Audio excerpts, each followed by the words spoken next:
Bismillahirrahmanirrahim. Ya Hayyu ya Qayyum. Ya Hayyu ya Qayyum birahmatika nastaghith fa'aghithna wa la takilna ila anfusina tarfata 'ainin abada wa aslih lana sya'nana kullah. Alhamdulillahi rabbil alamin bari'il khalaiqi ajma'in wassalatu wassalamu ala ashrafi wa afdali anbiya'ihi wa rusulihi habibihi wa najibihi wa safiyihi wa khiratihi ala khalqihi al-mahmudil ahmad al-abdil muayyad al-mustafa al-amjad abil qasimil mustafa Muhammad. Allahumma salli ala Muhammad wa ala alihi at-tayyibin at-tahirin al-ma'sumin wa ashabihi al-muntajabin siyama baqiyatillahi fil aradin. Ajalallahu ta'ala farajahu syarif waj'alna wa jami'al mu'minin wal mu'minat wal muslimin wal muslimat min atba'ihi wa junudi amma ba'd. Ikhwani wa akhwatil a'izza, assalamualaikum warahmatullahi wabarakatuh. Waalaikumsalam warahmatullahi wabarakatuh. Alhamdulillah, pada malam hari ini kita bisa melanjutkan kajian 40 hadis kita. Dan kita telah sampai pada hadis yang berbicara tentang ghibah.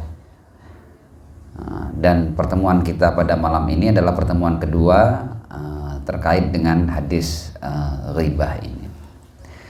Sebelum saya melanjutkan penjelasan-penjelasan dari Al-Imam Al-Khumaini qaddasallahu ta'ala sirrahu syarif, ada baiknya kita bacakan hadis yang menjadi tema beliau.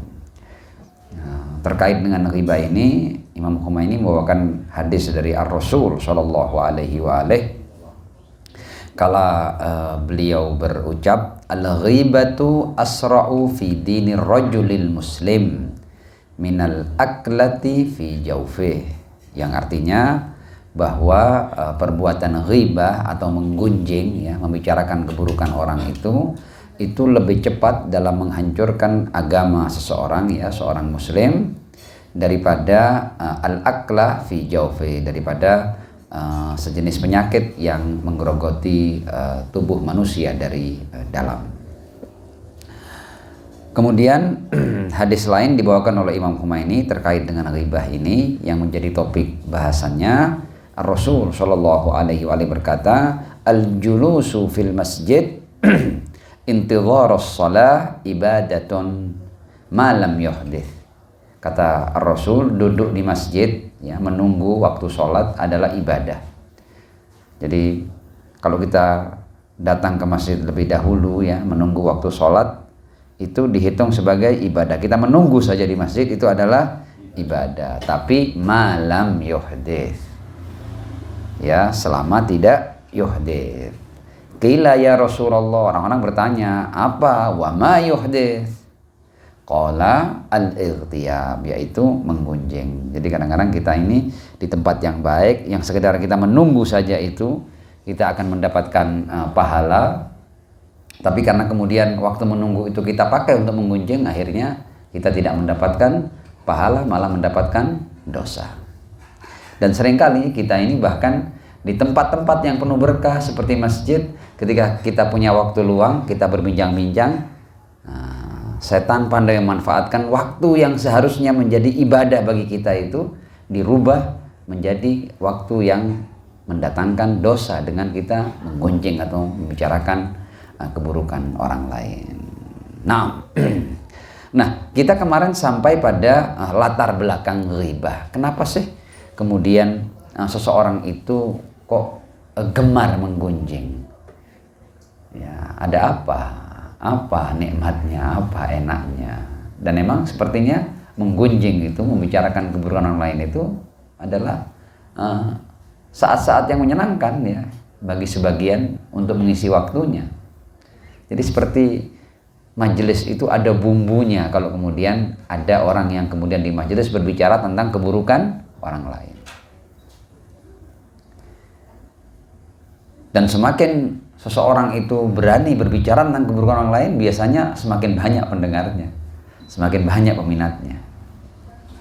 Nah, Imam Khomeini berbicara tentang latar belakang ghibah. Apa sih yang menyebabkan orang itu menggunjing? Ternyata bukan hal yang sederhana, hal yang luar biasa.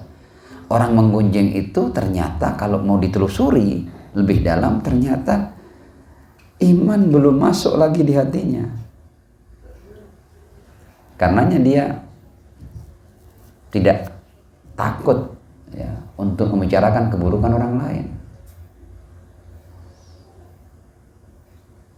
Kata beliau, perbuatan maksiat ini adalah perbuatan maksiat yang besar, dan latar belakangnya adalah bahwa wa anna haqiqatal iman lam yadkhul fi qalbina. Hakikat keimanan belum masuk lagi di hati kita. Kata beliau, seandainya seseorang itu betul-betul beriman dan iman itu bersemayam di hatinya, maka tidak mungkin dia mengeluarkan hal-hal yang buruk dari dalam dirinya. Dia tidak mungkin berbicara tentang keburukan orang lain. Walau annal iman ya taghalghala fil qalb la saluhatil umur lianna atharahu, yani atharul iman tatasarrab ila zahir wal batin was sir wal anan. Jadi kalau memang di dalam kita itu ada iman, maka iman ini akan membuat semua hal itu menjadi benar, menjadi baik. Dan tidak mungkin seseorang yang beriman itu keluar darinya hal-hal yang buruk.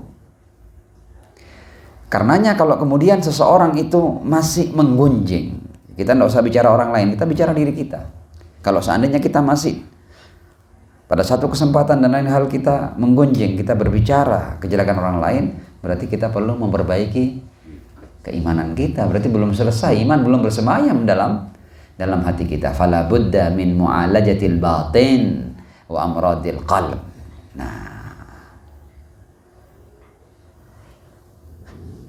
beliau kemudian berbicara seperti ini, bahwa lemahnya iman, ya, bahwa lemahnya iman seseorang dan bahwa orang itu tidak punya niat yang tulus, itu akan menyebabkan kerusakan dalam perilakunya, penyimpangan dalam perilaku seseorang. Ya, jadi lemahnya iman menyebabkan maksiat, menyebabkan kerusakan dalam akhlak, menyebabkan penyimpangan. Sebagaimana ketika seseorang itu melakukan penyimpangan-penyimpangan, ya, karena lemahnya iman, ini juga akan membuat iman itu bahkan hilang sama sekali dalam diri seorang manusia, jadi berbahaya. Jadi kalau seseorang itu melakukan sesuatu yang buruk seperti ghibah, berarti imannya lemah. Dan kalau kemudian karena iman yang lemah ini dia melakukan ghibah, ghibah ini sendiri akan membuat hilangnya iman. Nah, kata beliau, kadzalika tujibul mafasidul akhlaqiyah naqsan fil iman. Ya. Bal zawalah. Wa na'udzubillahi min dzalik. Ya. Keburukan-keburukan akhlak, ya, perbuatan-perbuatan yang buruk ini akan menyebabkan lemahnya iman, dan bukan tidak mungkin akan mencerabut iman itu dari hati kita. Lebih jauh beliau berbicara tentang bahwa jangan pernah sembrono dengan ghibah. Ghibah itu adalah maksiat besar. Bahkan kalau kita telusuri ghibah ini dari nilai maksiatnya itu bisa melebihi maksiat-maksiat yang lain. Wa anna atharaha akhtar min athari dzunub al-ukhra, katanya Khomeini. Pengaruh-pengaruh buruk daripada ghibah ini itu lebih berbahaya daripada dosa-dosa yang lain. Kenapa? Kata beliau, li'annal ghibah mudhafan ila annaha tamussu huquqallah tamussu huquqan nasi aidan. Karena ghibah ini selain bersinggungan dengan hak-hak Allah, juga bersinggungan dengan hak-hak manusia. Dan kemudian kata Imam Khomeini, Allah tidak akan mengampuni orang yang menggunjing sampai orang itu mengambil kerelaan dari orang yang digunjing. Wala yaghfirullahu lil mughtab hatta yurdiya sahibal atau hatta yurdi sahibal ghibah. berat ini. Jadi jangan main-main. Dalam sebuah riwayat yang sampai dari Ar-Rasul Shallallahu Alaihi Wasallam, ketika Rasul berwasiat kepada salah seorang sahabat besar bernama Abu Dzar Al-Ghifari, ya, kenal ya sahabat Abu Dzar Al-Ghifari. Rasul pernah berpesan seperti ini, ya Aba Dzar, wahai Abu Dzar, iyyaka wal ghibah, hati-hati engkau dengan ghibah. Fa innal ghibah asyaddu minaz zina. Ghibah itu lebih berat daripada zina. Ini bukan berarti kemudian zina ringan loh ya, enggak loh ya. Ini maksudnya zina itu kan sudah dosa yang berat kan, tapi al-ghibah asyaddu minaz zina. Qultu walima dzaka ya Rasulullah. Abu Dzar bertanya, kenapa seperti itu wahai Rasul? Qala li'anna ar-rajul yazni fayatubu ilallah fayatubullahu alaihi. Karena seorang ada kalanya dia berbuat zina, tapi kemudian ketika dia bertaubat kepada Allah, Allah akan mengampuninya, Allah akan menerima taubatnya. Wal ghibah la tughfaru hatta yaghfiraha sahibuha. Sementara ghibah tidak akan diampuni ya sebelum orang yang digunjing itu memberikan ampunan.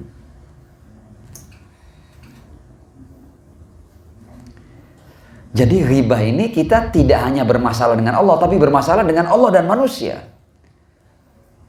Ya, dan sekedar catatan ya, bermasalah dengan Allah itu jauh lebih mudah daripada kita bermasalah dengan manusia. Bukan berarti Allah lebih ringan daripada manusia, enggak. Ini karena Rahman Rahimnya Allah jauh melebihi Rahman Rahimnya manusia. Kebaikan Allah itu tak terbatas. Sementara manusia, kita lihatlah kita dalam hidup di dunia ini, seberapa bisa kita mengharapkan kebaikan orang. Hati-hati. Anda bermasalah dengan orang, Anda bukan bermasalah dengan Allah loh ya. Anda kalau bermasalah dengan Allah, Allah tuh ya syari'ar ridha. Dia cepat memberikan ridha, dia cepat rela, dia cepat kasihan dengan hambanya.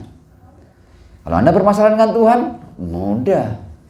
Ini bukan berarti kita meremehkan Tuhan loh ya, bukan loh ya. Cuma Tuhan lebih maha pengampun daripada manusia. Nah, kata Imam Khomeini, kalau seseorang itu kemudian meninggal dan pada pundaknya ada hak-hak manusia, kana amruhu sha'ban jiddan. Urusannya berat. Urusan dengan Allah lebih mudah. Ya. Karena kalau kata Imam Khomeini, seseorang berurusan dengan Allah, dia berurusan dengan Ma'al Karimir Rahim. Dengan zat yang maha dermawan, yang maha penyayang. Yang Tuhan itu tidak punya kebencian, tidak punya dendam, tidak punya permusuhan ya. Dengan manusia, tidak punya Tuhan itu. Sementara sama manusia, ada dendam, ada iri, ada kebencian, ada permusuhan. Anda kalau berhubungan dengan Tuhan, Anda berhubungan dengan As-Sah Al-Qudsiyah, dengan zat yang suci. Kalau Anda berhubungan dengan manusia, Anda tidak berhubungan dengan manusia yang suci. Boleh jadi dia tidak akan pernah mengampuni Anda. Dan kalau itu yang terjadi, jangan salahkan orang lain kecuali diri Anda. Kenapa Anda berbuat buruk kepada manusia?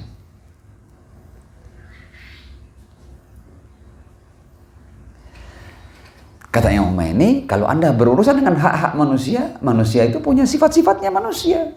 Boleh jadi dia tidak akan pernah mengampuni Anda. Karena dia bukan Tuhan. Yang maha karim, yang maha rahman, yang maha rahim, yang maha ghafur. Nah,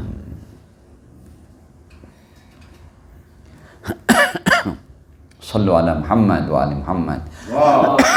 Salli ala Muhammad wa ali Muhammad wa ajil farajahum. Nah, kemudian Imam Khomeini membawakan riwayat ini bahwa Ar-Rasul sallallahu alaihi wa alihi suatu saat berkhutbah ya, khataba yauman fadzakara riba wa 'azzama sya'na. Rasul berbicara tentang riba. Riba itu perbuatan merentenkan duit ya. Riba lah, riba. Fadzakara riba wa 'azzama sya'na. Dan Rasul kemudian berbicara ini termasuk di antara orang yang melakukan riba itu dia melakukan sesuatu yang dosa yang besar. Faqala, kemudian beliau menjelaskan, inna dirhama yusibuhu ar-rajul minar riba a'zamu min sitti wa thalathina zanyah. Jadi 1 dirham hasil riba, ya, kata Rasul Shallallahu Alaihi Wasallam, itu lebih berat daripada 36 kali berzina. 1 dirham, ya, yang dihasilkan dari riba, a'zamu min sitti wa thalathina zanyah. Wa inna arbar riba irdur rajulil muslim. Dan yang paling tinggi, ya, tentang riba itu, ya, yang paling parah tentang riba itu adalah kehormatan seorang lelaki muslim ketika Anda mengunjingnya. Artinya riba melebihi 36 kali berzina, sementara Anda menggunjing, ya,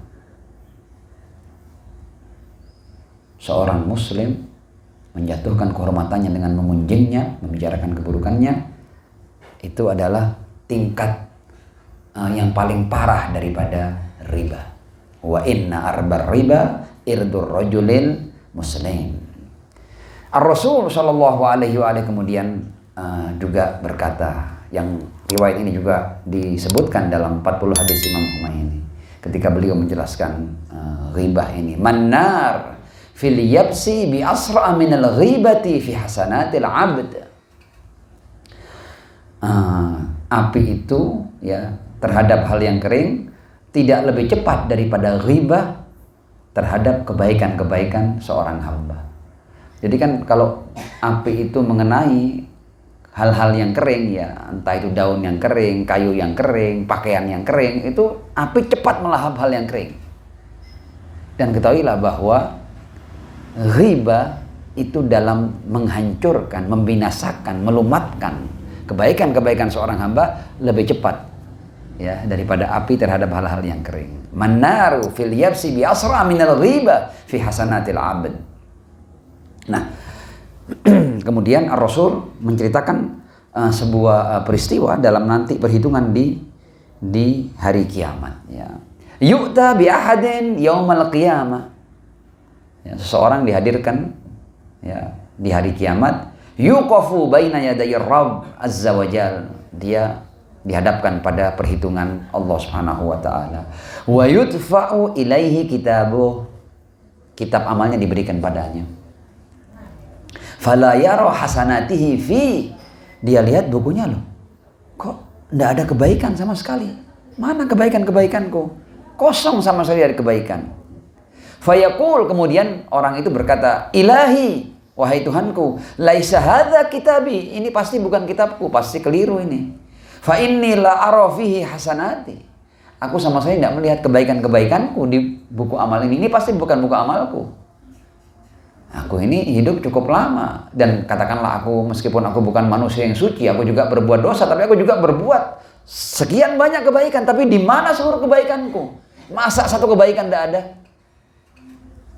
Fayuqalu lahu, kemudian dikatakan padanya, inna rabbaka la yadillu wa la yansa. Tidak mungkin lah, Tuhan itu tidak mungkin keliru dan tidak mungkin lupa atas, kalau memang seandainya ada kebaikan yang kau lakukan. Tidak ada kekeliruan, tidak ada kesilapan, tidak ada tertukar apa itu, dan Tuhan juga tidak lupa. Tapi kemudian dijelaskan, dhahaba amaluka bightiabin nas. Amal-amalmu itu hilang karena kamu menggunjing. Kamu tidak sadar, kamu anggap enak, ya.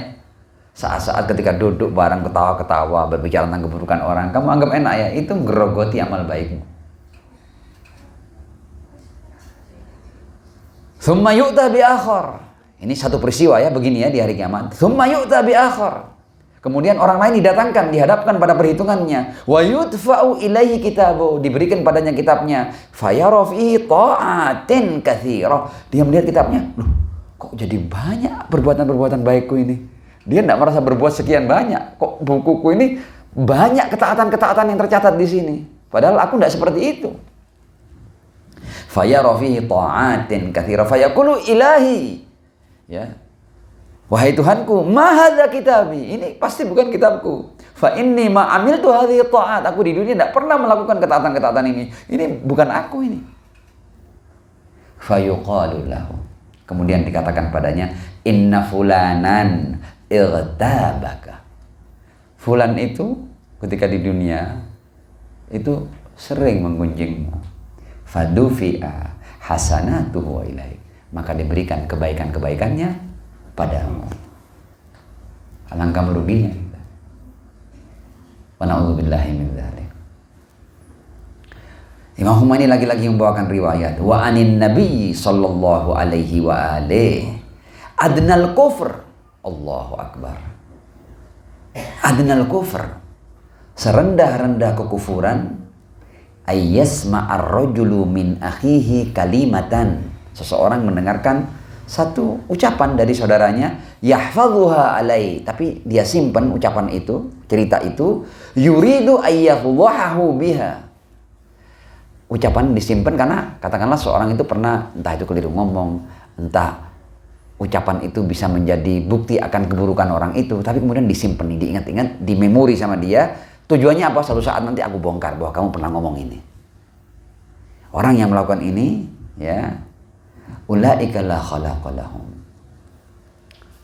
Jadi kalau kita bertemu dengan orang, kemudian kita pernah mendengar darinya sesuatu yang buruk, tapi kemudian ketika kita mendapatkan sesuatu yang buruk dari orang itu, kemudian kita simpan hal yang buruk itu dengan tujuan apa? Suatu saat nanti, ya, dia ingat-ingat keburukan orang itu, suatu saat nanti aku akan bongkar bahwa kamu pernah berucap seperti ini. Ini adnal kufur, itu sudah serendah-rendah kekufuran, artinya itu sudah kekufuran. Wa na'udzubillahi min dzalik. Ulaika la khalaqa lahum, orang seperti ini dia nanti di hari kiamat tidak dapat bagian apa-apa karena dia punya karakter seperti itu.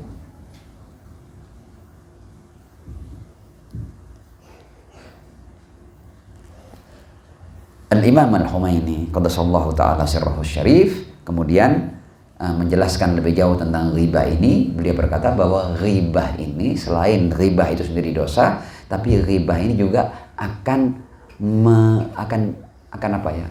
menarik Anda, atau Anda dapat dosa-dosa lain dari ghibah itu. Ghibahnya sendiri dosa, tapi ketika Anda ghibah ini akan mendatangkan dosa-dosa yang lain. Seperti apa? Ketika Anda membicarakan kejelekan seseorang, itu Anda berbicara kejelekan orang, itu ghibah dan itu dosa. Tapi Anda berarti dengan membicarakan kejelekan orang, Anda berarti menghinakan orang lain. Nah, menghinakan orang lain ini dosa yang lain. Ihanatul mu'min itu dosa yang lain. Al-ghibah, nafsul ghibah, dzambun. Dan kalau dari ghibah itu kemudian kehormatan seorang mukmin jatuh, itu adalah dzambun akhar, itu dosa yang lain. Dan kalau sampai akhirnya orang dengan mendengar cerita Anda, kemudian orang itu berbuat buruk kepada orang yang digunjing, itu juga Anda kena dosanya juga. Ada orang yang dulunya bantu fulan, karena cerita Anda akhirnya dia tidak mau lagi ketemu fulan, tidak mau menyapa fulan, memutuskan hubungan silaturahim dengan fulan, berarti Anda ikut memutuskan hubungan silaturahim. Karena apa? Karena Anda menggunjing. Jangan dikira satu dosa itu ada semacam butterfly efeknya. Mendulang dosa-dosa yang lain. Nah, hati-hati dengan al-ghibah. Nah, kemudian Imam Humaini mengangkat masalah ghibah ini pada masalah-masalah sosial. Jadi ghibah ini jangan dianggap ini kegiatan yang biasa cuma antara berapa orang, enggak. Ini punya efek sosial yang berat ini ghibah ini. Ya. Yang Humaini membuka pasal khusus dalam keterangan hadis ghibah ini disebut dengan al-mafasid al-ijtimaiyah lil ghibah. Ya, jadi efek-efek buruk atau mafsadah sosial daripada perbuatan ghibah. Apa kata beliau? Beliau berkata seperti ini. Selain bahwa sudah kita ketahui ghibah ini adalah termasuk maksiat yang besar, dosa yang besar. Dan kita juga mengetahui bahwa bisa merusak iman, bisa merusak akhlak, ya, bisa merusak batin manusia, ya, dan bahkan bisa membuat pelakunya itu terpuruk, ya, ya, terhinakan baik di dunia maupun di akhirat, seperti riwayat-riwayat yang telah kita baca tadi itu. Yang ini mengatakan selain itu semua, selain keburukan yang sudah kita sebut tadi itu, di antara keburukan yang ditimbulkan oleh ghibah ini adalah mafasid ijtimaiyah. Ini merusak keharmonisan kehidupan sosial di tengah-tengah masyarakat. Dan karena ini kemudian dosa daripada ghibah ini lebih besar daripada dosa maksiat-maksiat yang lain. Karena ini efek buruknya kemana-mana. Ghibah ini. Dan efek buruk ghibah ini bertentangan dengan tujuan besar syariat yang dibawa oleh para nabi sepanjang sejarah para nabi. Ya, asy-syara'i al-ilahiyah yang dibawa oleh para nabi, ya, para rasul itu untuk menciptakan kehidupan sosial dan masyarakat yang harmonis, yang tentram, yang damai, yang saling menghormati, tolong menolong. Tujuan daripada syariat itu. Ya. Dan ternyata perbuatan ghibah ini merusak keharmonisan itu, merusak tatanan itu, merusak ketentraman itu.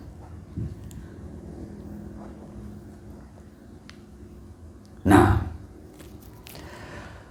Imam Khomeini menjelaskan apa kaitannya, kata Imam Khomeini, dan tujuan besar itu menciptakan kehidupan di tengah-tengah masyarakat yang penuh dengan kedamaian dan ketentraman serta ketulusan itu tidak akan pernah terwujud, ya, kalau seandainya antar individu-individu masyarakat itu, ya, tidak bersatu, tidak bersaudara, tidak saling menghargai, tidak saling menghormati, tidak saling menjaga, tidak saling mengasihi, tidak saling menyayangi, tidak punya ketulusan batin.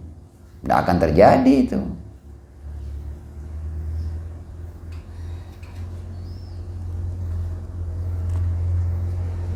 Syariat-syariat yang dibawa oleh para nabi itu ingin menciptakan bahwa masyarakat ini ibarat satu tubuh. Ya. Ya, syariat ilahi itu ingin menciptakan bahwa kita manusia yang jumlahnya banyak ini, syariat ilahi ingin mengatakan bahwa kamu sebenarnya satu. Karenanya kalau sebagian dari kamu itu dijajah, sebagian kamu disakiti, yang lain harus berteriak. Sama seperti kalau seandainya tubuh kita ini, kalau tangan kita disakiti, seluruh tubuh kita merasakan sakit. Para nabi itu ingin menciptakan kehidupan masyarakat yang seperti itu. Sehingga saling merasa, saling menjaga, ya, saling melindungi, saling menghormati. Itu yang diinginkan. Dan karena itu kemudian masalah persatuan, kesatuan, ya, itu merupakan pesan-pesan penting dalam agama. Dan umat manusia itu tidak akan mengalami kehidupan yang penuh dengan kedamaian, ketentraman, kejayaan, kesejahteraan kalau di antara mereka tidak bersatu, tidak saling memiliki. Ya. Makanya kalau kita baca ayat wa'tasimu bihablillahi jami'an wa la tafarraqu. Kita disuruh berpegang pada tali Allah, jangan bercerai-berai. Nah, Anda saling membicarakan keburukan orang lain, merendahkan sebagian daripada Anda dalam pergunjingan-pergunjingan, itu akan membuat Anda berpecah belah. Dan efek pecah belah ini adalah runtuhnya persatuan dan kesatuan di tengah-tengah masyarakat. Anda tidak bisa lagi berpegang pada tali Allah karena Anda saling benci. Bagaimana Anda yang tidak bersaudara dan saling benci, saling bermusuhan, kemudian Anda mau berpegang pada tali Allah? Anda akan terlempar dari tali Allah, Anda akan jauh dari hablullah. Jadi tidak main-main. Wa'tasimu bihablillahi jami'an wa la tafarraqu. Wadhkuru ni'matallahi 'alaikum idh kuntum a'daan fa'allafa baina qulubikum. Dan ingatlah nikmat Allah. Nikmat apa itu? Sampai-sampai Allah mengatakan wadhkuru, ingatlah nikmat Allah. Nikmat apa itu yang diberi oleh Allah? Idh kuntum a'daan. Sebelum datangnya Nabi ini kalian bermusuhan. Ya, salah paham sedikit, ada perang ratusan tahun yang berkobar di tengah-tengah masyarakat Arab jahiliyah. Ya, beda suku, beda warna kulit, beda daerah, ya kan? Itu kalian sudah dengan mudah untuk berperang dan bertarung. Datangnya orang ini membuat hati-hati kalian itu menyatu, saling menghargai. Ketegangan antar suku mulai berkurang. Ingatlah nikmat ketika kalian masih hidup dengan penuh ketegangan. Salah sedikit terjadi perang, Wadhkuru ni'matallahi 'alaikum idh kuntum a'da'an fa'alafa baina qulubikum. Allah lakukan ta'liful qulub sehingga hati kalian menjadi satu, saling menghargai, saling memiliki. Sebagian berkorban untuk sebagian yang lain, mendahulukan yang lain. Alangkah nikmatnya kehidupan yang seperti itu. Fa asbahtum bi ni'matihi ikhwana, dan dengan nikmatnya ini kalian bersaudara, dan tidak mungkin saudara makan saudara. Dan menggunjing itu adalah Anda makan daging saudara Anda. Seperti yang dijelaskan pada pertemuan yang pertama. Kemudian ayat lain mengatakan wa atiullah wa rasulahu wa la tanaza'u fatafshalu. Jangan kalian berkonflik, ya. Fatafshalu, maka kalian akan gagal. Wa tadhhabu rihukum, wibawa kalian, kekuatan kalian akan hilang. Wasbiru innallaha ma'as sabirin, dan kita diminta untuk bersabar dalam rangka apa? Dalam rangka menjaga kesatuan dan persatuan ini kita butuh bersabar. Sabar itu berarti kita sabar untuk tidak membicarakan kejelekan orang, sabar untuk tidak melakukan hal-hal yang buruk, sabar untuk senantiasa berbuat baik. Itu yang akan menjaga persatuan dan kesatuan umat. Al-Imam Al-Khumaini qaddasallahu ta'ala sirrahu syarif kemudian mengatakan, dan dalam rangka mewujudkan tujuan besar yang ada dalam syariat-syariat Allah ini, Ar-Rasul Shallallahu Alaihi Wasallam bahkan telah melaksanakan aqdal ukhuwah fil ayyamil ula bainal muslimin. Rasul buat semua diikat dengan tali persaudaraan. Ini bukan siapa-siapa loh ya, orang lain loh ya, tapi kalian saudara. Persaudaraan ideologis, persaudaraan dalam agama lebih kuat daripada persaudaraan yang terkait dengan kekerabatan dan pertalian darah. Aqdul ukhuwah. Sampai-sampai kemudian dikatakan innamal mu'minuna ikhwah. Mukminun satu dengan yang lain bersaudara, saudara, kalian saudara.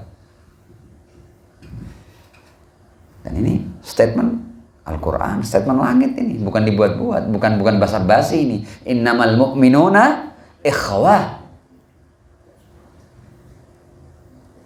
Jadi kalau kita tidak menjadikan sesama mukmin saudara kita, berarti Anda bukan mukmin. Innamal mu'minuna ikhwah. Jadi tidak main-main ya. Di antara mukmin itu adalah persaudaraan.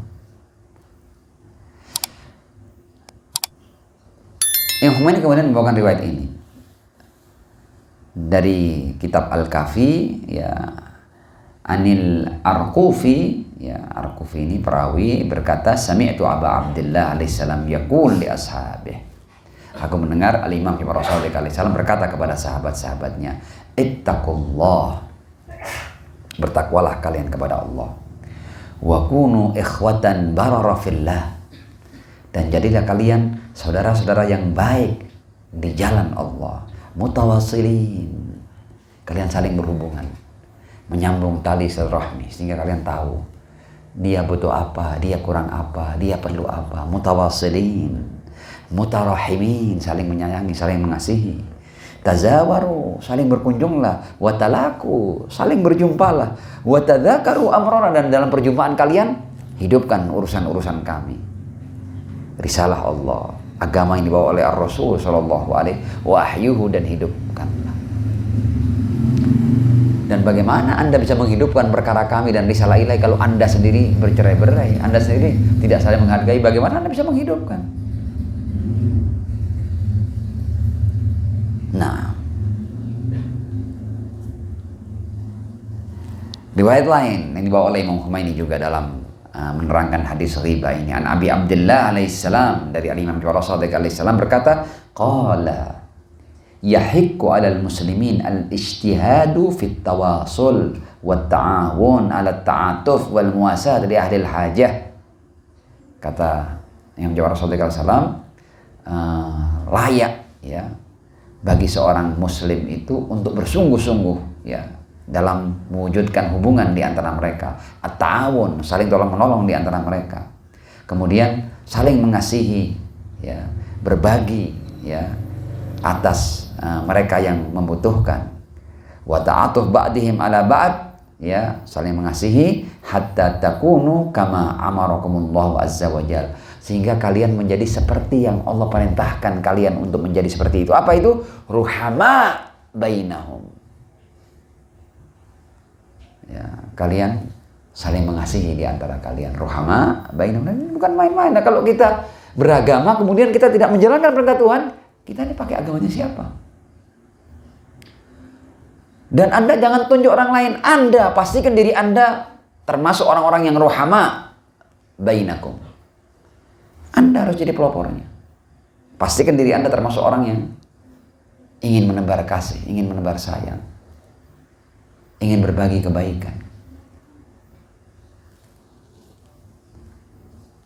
Masih dari beliau alaihi salam, tawasalu wa tabarru wa tarahamu wa kunu ikhwatan bararah kama amarakumullahu azza wa jalla. Ya, saling hidupkan hubungan silaturahim, ya. Wa tabarru, saling berbuat kebaikan, bertukar kebaikan. Wa tarahamu, saling mengasihi. Wa kunu ikhwatan, dan jadilah kalian saudara-saudara yang baik di antara para saudara itu. Kama amarakumullahu azza wa jalla, sebagaimana yang Allah perintahkan kalian untuk menjadi seperti itu. Yang ini kemudian membuat kesimpulan seperti ini. Dari keterangan tadi itu dan berbagai macam riwayat, maka jelas sudah. Jadi apapun, ya, yang membuat atau yang menguatkan persatuan dan kesatuan di antara mukminin dan muslimin, itu adalah sesuatu yang diinginkan oleh Allah Subhanahu wa taala, dan apapun yang membuat kesatuan dan persatuan umat Islam dan mukminin tercerai-berai atau rusak, maka itu dimurkai dan dibenci oleh Allah Subhanahu wa ta'ala. Dan jelas sekali bahwa perbuatan ghibah ini merusak keharmonisan, merusak kedamaian, merusak ketentraman, akan menumbuhkan permusuhan dan kebencian di antara umat manusia. Kata Imam Khomeini, kalau seandainya perbuatan ghibah ini atau penyakit ghibah ini merebak di tengah-tengah masyarakat, maka ini akan menjadi sebab untuk berkobarnya dendam, ya, sakit hati, iri hati, permusuhan, saling benci, ya, dan menguatkan akar-akar kerusakan di tengah-tengah masyarakat, ya, menumbuhkan bibit-bibit hipokritisme, kemunafikan di tengah-tengah masyarakat. Jadi orang kadang-kadang ketika di hadapan Anda dia berbicara yang baik-baik, tapi ketika di belakang Anda seluruh keburukan Anda diungkap. Tidak ada ketulusan, berarti senyumnya palsu, tertawanya palsu, sambutannya palsu, kemunafikan. Nah, dan itu semua akan membuat persatuan masyarakat terusik dan rusak. Nah, ini juga akan melemahkan pondasi agama, ya, dan pada akhirnya akan memunculkan di tengah-tengah masyarakat sedemikian banyak keburukan dan kerusakan. Jadi ghibah punya efek buruk yang seperti itu. Maka setiap muslim dan mukmin yang ghoyur, yang dia menganggap penting agamanya ini, menghargai agamanya ini, ya, dia harus menjauhkan dirinya dari perbuatan buruk ini. Yang dimaksud adalah al-ghibah. Dan bukan hanya itu, dia juga harus berusaha untuk mencegah orang-orang untuk berbuat ghibah. Jadi jangan sampai semarak ghibah ini, jangan sampai orang itu enjoy ketika menggunjing. Jangan buat suasana, situasi dan kondisi sehingga orang tidak mudah untuk menggunjing orang lain. Jadikan itu perbuatan yang betul-betul buruk, dan memang buruk karena punya efek buruk yang luar biasa.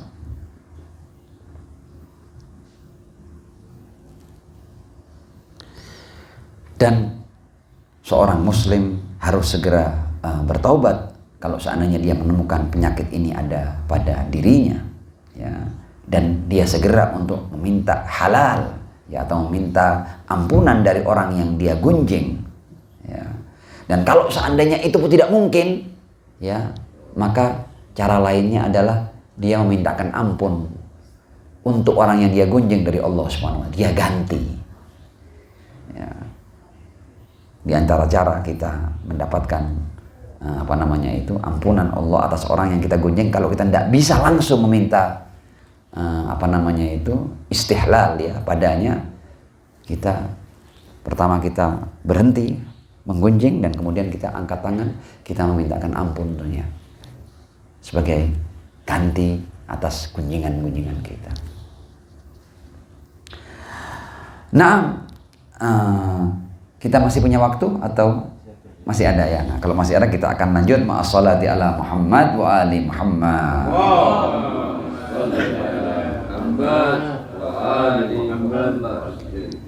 Nah, pada pasal berikutnya Al-Imam Al-Khumaini qaddasallahu ta'ala sirrahu syarif berbicara tentang bagaimana kita mengobati penyakit buruk ini. Kita punya berapa waktu lagi supaya ya 6. Kata Imam Khumaini bahwa untuk mengobati ya menyembuhkan penyakit yang buruk ini itu di dalam fil ilmi wal amal ya. Ada cara-cara yang sifatnya itu teoritis dan ada cara-cara yang sifatnya itu praktis ya. Dalam teori harus kita sembuhkan dan juga kita sembuhkan dalam praktek. Adapun dalam teori kata Imam Khumaini, ketika Anda hendak sembuh dari penyakit yang buruk ini, maka Anda harus berpikir ya, seorang manusia itu harus berpikir tentang efek-efek buruk ya daripada penyakit ini. Tadi kan di atas itu kan kita sudah tahu kan seberapa buruk efek daripada penyakit ghibah ini. Kemudian kata Imam Khumaini, lakukan komparasi, buat perbandingan ya, lakukan renungan ya, bahwa bagaimana kalau seandainya Anda mampu menjadikan diri Anda sosok yang bersih, sosok yang tidak lagi pernah menggunjing keburukan orang lain. Betapa bercahayanya diri Anda. Dan kalau Anda biarkan diri Anda itu berbicara tentang keburukan orang lain, betapa gelapnya hati Anda. Lakukan renungan. Anda mau hidup dalam cahaya atau Anda mau hidup dalam kegelapan?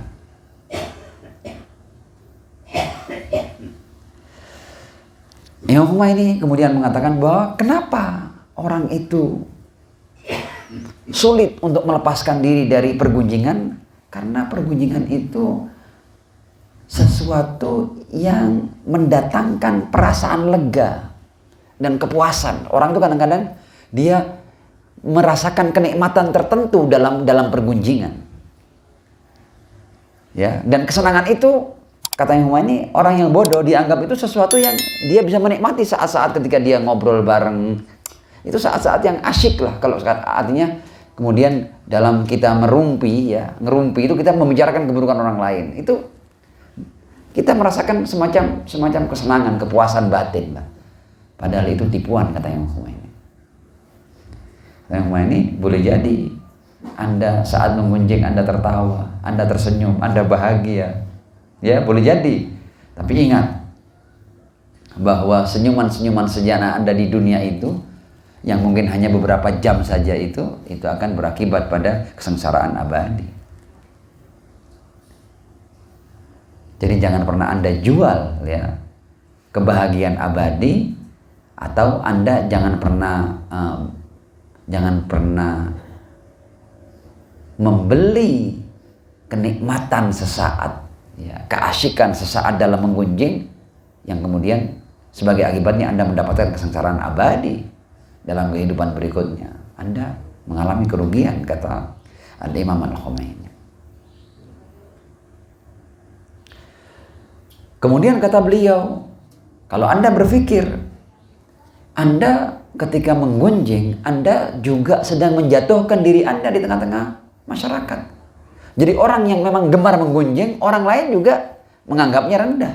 orang yang suka membicarakan keburukan orang lain, jangan dikira kamu mulia. Boleh jadi orang-orang itu senang mendengarmu, tapi sebenarnya orang-orang ini tidak suka padamu. Oh, ini tukang gonjeng ini.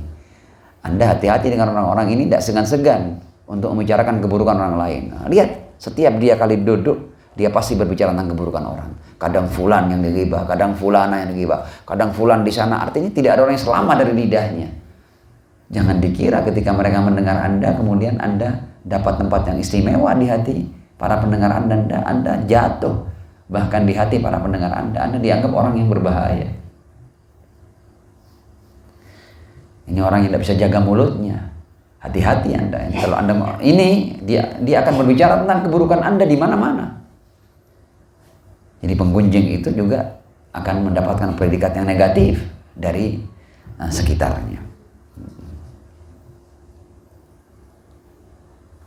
Jadi kata Imam Khomeini, orang yang suka menggunjing pada hakikatnya dia akan dijauhi. Jadi bahkan di dunia pun kamu akan tersudut, akan direndahkan oleh orang-orang yang mengenalmu sebagai penggunjing. Dan bukan hanya itu kata Imam Khomeini, bahwa penggunjing ada kalanya Allah akan membuat dia malu di hadapan umat manusia di dunia. Karena dia suka berbicara tentang aib-aib orang, sementara orang itu tidak tahu. Boleh jadi nanti Allah akan menghukumnya di dunia. Kalau hukuman di akhirat pasti. Tapi ada kalanya orang yang suka membongkar aib orang lain, Allah akan bongkar aibnya di hadapan khalayak. Hati-hati. Nah, kemudian pada bagian yang di sini ini, itu Imam Khomeini berbicara tentang sesuatu yang bahkan saya ketika baca ini saya terkaget. Imam Khomeini kemudian mengatakan bahwa ghibah ini bisa membuat manusia benci kepada Tuhannya. Allahu Akbar. Bagaimana itu? Kita lihat ya keterangan Imam Khomeini. Imam Khomeini mengatakan bahwa aku berlindung kepada Allah Subhanahu wa taala ya, dari murka zat. A'udzubillah min ghadabil halim. Aku berlindung kepada Allah dari murka zat yang maha halim. Kita kan tahu kan Allah itu maha rahman, maha rahim kan. Tapi kalau sampai zat yang maha rahman, maha rahim ini murka, berarti saking luar biasanya keburukan yang kita lakukan. Sampai yang maha rahman dan maha rahim bisa murka. Karenanya katanya a'udzubillah min ghadabil halim. Katanya Khomeini bahwa sangat mungkin ya, ketika Anda terbiasa untuk menjatuhkan ya kehormatan orang-orang yang beriman, ya membuka aib-aibnya, itu akan berakhir pada su'ul akibah. Ya, pada su'ul akibah. Ada kan husnul khotimah, ini su'ul khotimah. Kenapa kok begitu? Iya. Katanya Khomeini, karena perbuatan ini kalau sudah menjadi kebiasaan, jadi sudah melekat menjadi malakah. Kalau sudah menjadi malakah, Anda itu tidak enak kalau duduk tidak gunjing, tidak enak. Kayaknya kayak makanan kurang garam gitu. Kalau ada obrolan, tidak pakai menggunjing, kurang garam, kurang asyik. Harus ada yang digunjing. Ya, harus ada yang dibongkar keburukan-keburukannya. Kata Imam Khomeini, kalau ini sudah menjadi malaka, li'anna hadzal amal asyani idza asbaha malakatan rasikhatan ladal insan taraka atharan fin nafs, akan punya pengaruh-pengaruhnya pada diri manusia. Apa itu? Minha ad-daghina. Orang yang terbiasa berbicara tentang keburukan orang, akhirnya orang ini akan punya kebencian kepada orang lain, punya permusuhan. Karena sering dibicarakan jelekannya, otomatis dia benci, otomatis dia akhirnya memusuhi terhadap orang yang menjadi objek gunjingan itu. Dan kebencian itu dari waktu ke waktu akan bertambah dan bertambah. Dan ketika orang si penggunjing ini sudah dekat ajalnya, dan ketika hijab-hijab malakut terbuka, dan ternyata orang yang digunjing ini ternyata orang mulia, sama sekali tidak seperti yang dia gunjingkan. Ya, kalau seandainya ya orang yang suka berbicara tentang keburukan orang lain ini terus menerus sampai menjadi malakah, dan ketika orang si penggunjing ini sudah dekat ajalnya, Orang yang sudah dekat ajalnya, hijab malakut dibuka, dia tahu. Tahu yang sejati dia bisa tahu ini siapa bisa tahu dia. Dan ketika hijab malakut dibuka dan akhirnya orang yang dia gunjing, orang yang setiap saat dia buka keburukannya itu, ternyata orang yang punya maqam di sisi Allah Subhanahu wa taala. Ketika itu dia akhirnya timbul kebencian kepada Tuhannya. Kok ternyata orang yang sudah saya anggap dia buruk, memang orang ini tidak baik, saya sering menggunjingnya, saya benci, saya tidak suka, kok ternyata dia punya makom yang tinggi di sisi Allah. Akhirnya dia benci kepada Tuhan.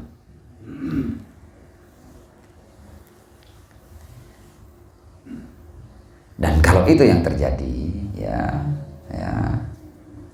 maka itu adalah sebuah kebinasaan bagi manusia. Kenapa kok manusia bisa begitu? Dikatakan di sini, li'annal insan yu'adi al-muhib li'aduwih. Karena manusia itu tidak suka kepada orang yang mencintai musuhnya. Orang yang digunjing pasti orang yang dia musuhi. Nah ternyata kalau musuhnya ini ternyata kekasih Allah, dia akan benci kepada Allah yang mengasihi musuhnya. Innal insan li'annal insan yu'adi al-muhib li'aduwih. Manusia itu karakternya, dia akan benci kepada pecinta musuhnya atau teman musuhnya. Ya. Wa yubghid al-muhib lima bughudih, dan dia membenci orang yang mencintai orang yang dia benci. Manusia itu begitu, hati-hati. Fayakhruj minad dunya, kata yang ini, wa huwa karihun lil haqqi wal malaika.